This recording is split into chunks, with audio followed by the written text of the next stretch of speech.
It's not events that determine human emotion, but how people interpret those events. A seemingly simple statement, yet it contains a profound paradox. Faced with the same crisis, why do some crumble while others stand firm? With the same failure, why do some see it as the end, while others view it as the beginning of a new chapter? What truly controls our emotions, objective circumstances, or how we perceive them? The book Over Mode, or Master Your Mind, Change Your Mood, was born from this very question.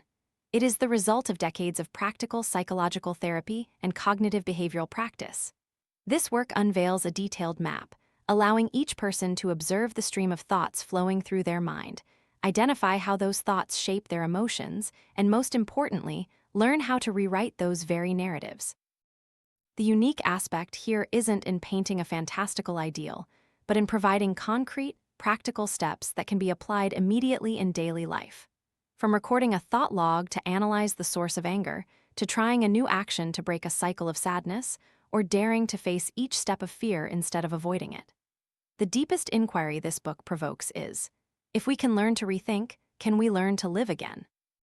Imagine if the thoughts that once imprisoned us, I am useless, the world is dangerous, others are untrustworthy, were merely stories incorrectly written. Then we could absolutely rewrite them. And if we can rewrite them, that means opening up new choices, new paths. The book doesn't promise a life free of suffering. It offers something more valuable: agency, the power to choose how we interpret, how we react, and thereby the power to shape our own emotions. A grain of sand infiltrates an oyster, causing an irritating itch. The tiny creature cannot expel it, but it has another way. Layer upon layer of translucent fluid encloses the grain of sand, transforming the source of pain into a shimmering pearl. This metaphor is the prologue to our journey. The discomfort of the soul can become a new pearl if we learn to encase it with different skills and perceptions. In life, we all experience moments of profound distress when the mind feels trapped in an invisible cage. Complex emotions not only erode joy but also make us believe we are powerless. But precisely where it seems most hopeless, opportunity opens up. If we know how to change our thoughts, our emotions will also change. This isn't a comforting slogan, but the result of decades of rigorous research. Cognitive behavioral therapy has proven it. It shows that it's not events that dictate emotion, but how we interpret them.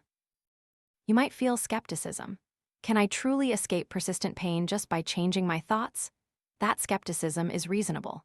But the truth is, millions of people have walked this path and found a difference. This is not an empty promise, but evidence accumulated over decades from therapy rooms, from lives once shattered and then slowly mended. Just as the oyster continuously secretes layers of pearl around the grain of sand, you will need to repeat each step, each thought, each observation. But it is in that repetition that sustainability is formed, not a miracle, but the fruit of patient inner labor.